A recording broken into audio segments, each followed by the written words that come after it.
Okay people, let me talk you through this the way I wish someone would have talked me through it, so that I didn't have to read the instruction manual like 5 times and watch a video 5 times. Hi peeps, welcome back to part 2 of my Lutterloh and satin videos. I guess we'll be doing something with satin today as well, but let me come back to that. Today we'll just cover what is the Lutterloh system and how to use it. And then I'll also show you 3 patterns that I got out of one pattern from the Lutterloh system, as well as how to spot a pattern in an existing item or clothing that you didn't make yourself. And lastly, we'll get back to making an actual pattern together. So without further ado, let's get into it.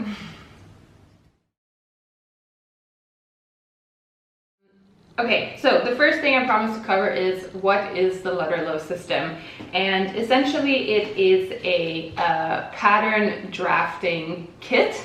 It's like a pattern drafting product that you can make literally almost any pattern with, I would say. It's only like limit to imagination and maybe also along the way like how you learn to work with patterns and therefore make your more custom designs. I got mine straight from them. They have a website of their own, so I just got the whole like starting kit straight from them. I first heard about it from a creator that I really love, which is with Wendy.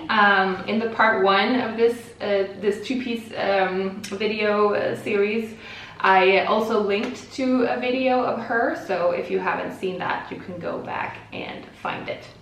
But yeah, it's a system or like a way of working, drafting patterns that they have developed.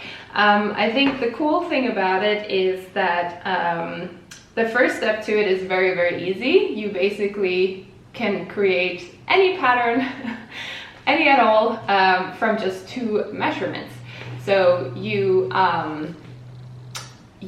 measure your bust measurement and your hip measurement and write those down, and that's really it. That's all you need to be able to draft patterns from their book of patterns. I would say that I think the waist measurement is also needed. I always also work with my waist measurement because I feel like that cuts the process a little bit. When you are drafting patterns with just your 2 measurements, like from their system, I would always also make sure to like test sew in a fabric that has a similar stretch or non-stretch to what you will be creating, because I don't find that it fits perfectly, but it's funny how it still fits like well enough. So bust measurement and hip measurement is really all you need to draft patterns from their system. And then once you have like drawn out the pattern, which I'll also show you how to do, once you've drawn it out, you can kind of adjust a little bit, and that's the step where I normally also use my waist measurement to like shorten that process a little bit, not having to test sew on something that I know won't fit anyway. All right, let's open this baby up so that I can just show you what's inside. Okay, so this is the book that is inside of the box that I've just been holding up. First of all, it's like this little kit where you have the measuring tape that you'll need to work with the system, but it also comes with 2 little like pins, or yeah, what do you call it, like 2 little needles to stick your pattern to the pattern paper. Also comes with tape and a marker. So yeah, the really only thing that you need out of all of this is this one, because that's the magic thing that makes it happen. Apart from this, they had like a little video, they had like a cardboard style tailoring tool. I haven't used any of this stuff. And then there's also like this really like quick step manual, and this one I have used. So you can see that I've noted down my measurements here. And then to the fun part. Inside, there's this whole booklet of just all of these different type of style clothing. There's also a few men's outfits as well. But there's literally just like hundreds and hundreds of different designs. So the first thing I did when I scrolled through this was basically like mark out which ones I thought was interesting. You can see that there's like a bunch of little markers as well. But there are so many pre-made patterns, and I actually think most of them are quite fun, and like starting out you can just work with them the way that they are already designed in the book. I think one of the greatest things about sewing yourself is obviously being able to see a design or see a top, a skirt, a dress or whatever and go, ooh, I like that, but I want to make my own version, either exactly like the design you've seen or just in a different fabric that makes it even better for you. So I think this last thing where you're really able to like look at the designs and go, ooh, I like, for example, these pants, but I wouldn't make them with buttons here, and I would make them out of linen. Or if you see a dress, for example, and you go, this looks so cool. Here it's made all in pink, but I'd like my front panel to be black and my side panels to be white. Like all that, you know, playing around with and really letting your creativity loose is what makes it fun to work with this system. I was asked by one of you guys to tell a little bit more about how I drafted my pattern for my Clio Peppiatt inspired dress, Oceanus inspired dress with all of the sequin and sparkle. And I found my pattern in this book. Let me see if I can just find which one I used. Yes, okay, I think it was this one. I can see it was this one actually because it has little holes in it. So this was the design that I used as a base, and you can see that that's pretty far from like the actual design that I ended up with. I was able to get no less than 3 designs out of just picking this dress, and what I basically wanted out of it was this front top section where you can see that she has instead of darts, you have these 2 panels or 3 panels on the front section and 3 panels on the back section, or 4 depending on where you put your zipper. So I took this pattern and then I drafted I skipped the sleeves and then I drafted just this section right here. And what came out of that was actually these 3 patterns. So this is the pattern that I used for my sequin dress. What I did here was adjust the neckline, and then I also adjusted the straps, and I played around a little bit with the width of the skirt. But what I was really after from the Lutterloh system was these sections right here. So getting my pattern just right for my bust measurement and my waist measurement, as well as, you know, having that really snug fit around my back. This is the pattern that I was able to get from the very same pattern I got this one. I simply decided to make a upward scoop neckline, so remove the straps, and then just a straight back. Everything else is the same, so you still have that very same dart coming to life right here. You can see like the very start of a dart right there, or it could have been here. But yeah, so this was what the pattern looked like when making the lobster dress. And then finally, this was actually my original pattern, the one that I drafted from the very start. So this one laid the base for both that one and that one. I test sewed this pattern on 2 different dresses, a red one and a metallic one. You can see the metallic dress right here, and I hope actually that I can finish that dress this week because I love the design. I love the design in that dress so much. But yeah, the straps were a little bit wider and I wanted them to be narrower. The neckline was actually a little bit too high. I've already altered it here, but the neckline was basically starting somewhere up here. So being able to just play around with that and test sew on a few different fabrics was really the game changer for me. When it comes to either the Clio Peppiatt dress or the lobster dress or the silver dress, there are a few things, or pattern making in general, there are a few things that you can play around with a bit as you please and do more on eye measurements. And then there are other things you just want to fit exactly right. I would say for me, the way that I sew, I'm very comfortable with playing around with neckline on front or back side. I'm also very comfortable playing around with, let's say, skirt shape of a dress, for example, or of a skirt. So is it wider, is it narrower? Basically playing a little bit around with eye measurements, or if I have another item of clothing that I'd like to replicate the shape of. I also played around with the length, and I played around with the straps. Maybe for the last one, for the straps, they're easy to play around with. Just make sure that you're following very closely. If you are narrowing them and you're narrowing them from both sides, make sure to do it exactly the same way on the front and the back pieces. If you're only narrowing them from neck outwards, make sure that you do the same on the front and the back pieces. That's really it. Play around with those things as much as you like. When it comes to other things that I'm not super comfortable playing with, it is design around bust or waist.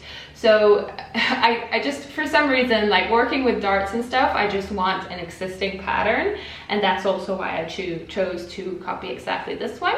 The funny thing is, I'm actually wearing a dress today that is also from a similar pattern. I hope that you can see. I actually have, so I have a seam going right here, and I have the same on the back. So I have 1, 2, 3 seams going. This seam is very similar to the pattern that I used. The only difference is that it's going straight up instead of going out towards my armpit. So working with panels these ways is quite normal to do in dressmaking, and I just found it so perfect that I was able to copy this one and make it my own. All right. This has been a little bit of a satin trip because I both made the dark blue satin skirt and I made the white satin skirt in just the previous video. And today I would actually like to make a satin top. We're gonna put together like a tie situation or a button situation. There's a big bow and quite classic like boat neckline. So I need a pattern for that, and I'm gonna go ahead and show you how I draft that with the Lutterloh system. And I'm gonna use the exact same base dress as I used for my other dresses. I've done a quick sketch of my top, or the top that I wanna make. So you can see that right here. And yeah, the only thing we need is some pattern drafting paper, and then the design from the booklet that we want. And then we also need a marker and the Lutterloh system measuring tape. So let's do it. Okay people, let me talk you through this the way I wish someone would have talked me through it, so that I didn't have to read the instruction manual like 5 times and watch a video 5 times. So first step, and also good tip, you want to tape. You take out your desired design. The pattern is always on the back side, so it's always on the same page. Like the design is on the front and the pattern is on the back. And then you'll see the different like pattern pieces and like miniature versions of it. I decided to put down a bit of tape on the side of my paper from the book, because you want to tape this piece of paper onto your pattern paper, and to avoid any ripping or like damaging it, like for long-term use, I just decided to put down some tape so that when I tape it down, I'm actually taping on the tape and not the pattern paper itself. I hope that made sense. I've taped it down, and just make sure that you tape it in a spot so that you have room to like make your pattern. So if I were gonna make this whole thing, I would put my paper further up. You want there to be like eyeball measurement room for your pattern piece in its actual size. Okay, so I've taped it on to my pattern paper, and then the next thing I'm gonna do is just decide what part of the pattern do I want. Do I want the full thing, or do I just want some of it? And here we want this one. So that's the first one we're gonna draw, and the one that I'm gonna show you. And then I'm also going to draw the back piece. But because I'm changing a little bit the design of the back piece, I'll do that a bit more freehand, and I'll show you what pattern I come up with. The next thing you wanna do is take the Lutterloh measurement tape and one of the pins. And the red or black numbers don't mean anything. They only mean like a measurement. So since we're working with the top part here, I'm only working with my bust measurement. And my bust measurement is 86. So I found 86, and I found the corresponding pinhole on this like firmer piece of it. And I'm gonna take that pin and then I'm gonna place it into the cross that is marked on my pattern piece. So on all of them, you'll see like a cross like this. You'll see a cross, and that's the one where you have to place the pin. So I'm just placing down my pin here with my measurement, 86, and from there we're gonna start drawing.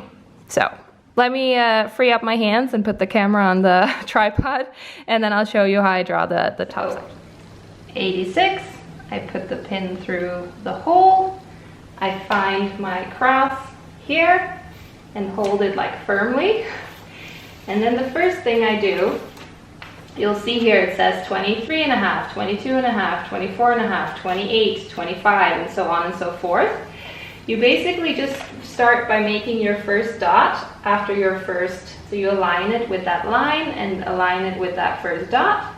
And that's the first thing we're gonna do. So it says 23 and a half, and therefore I'm making my first dot right here. And then the next one says 22 and a half. So I'm making it right here. And then the next one says 24 and a half. So I'm making it right there. And then the next one says 28. So I'm making it right there. And then the next one says 25 and a half. So we're making it right there. And then the next one says, and this can be a little bit tricky. You can see that there are a few numbers here that are very, very close to each other. You gotta just work off of, common sense. So if it says 25 and it's right there, and the next one says 21, that's because you are dropping down a little bit to create your sleeve hole. So the next one says 21. You can kind of see already that it's creating this shape of a bodice block. So that's why I know that, okay, I'm dropping down. That's why the measurement go there. This can also happen. It happened to me the last time I made this. My 7 is actually on my piece of paper. So what I do is I still hold my pin in place, but I'll gently lift up the paper, and I'll make like a little spot under there. So I'll just move on to the next one for now, which says 7 again. So we know we'll have 2 dots that are right here. They're marking they are actually marking our little dart, or what would be a dart if it was one piece fabric. So I'll move on again, and it says 12 and a half. So I'll mark it right there. The next thing I'm doing is just connecting all of the dots. You can totally just use a ruler for that, or just connect them like to the best of your ability if you have a steady hand. I'm choosing to use my pattern maker, pattern master, because I think it's the easy thing to do. So I'll just do that. And then we have our shoulder. And then we have our sleeve.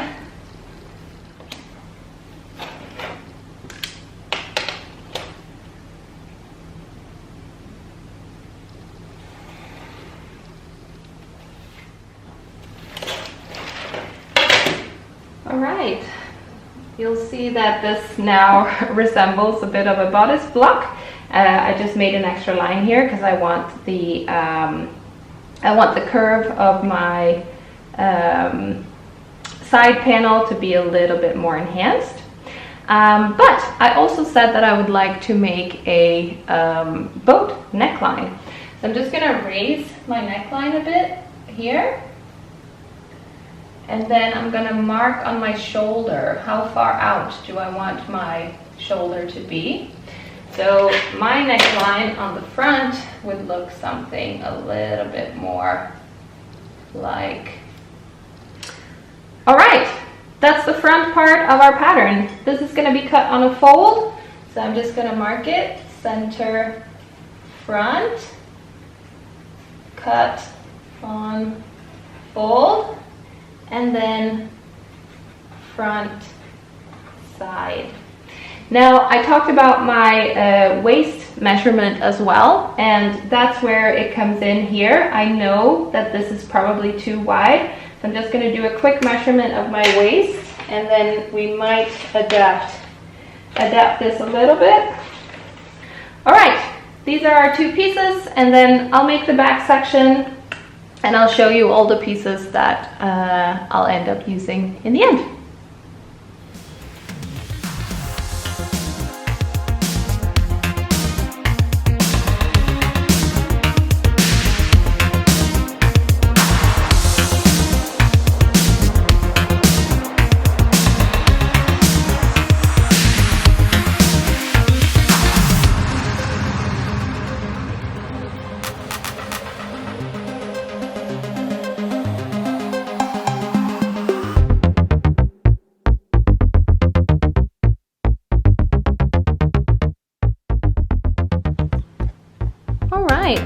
Here is my pattern for my satin bow boat neck top.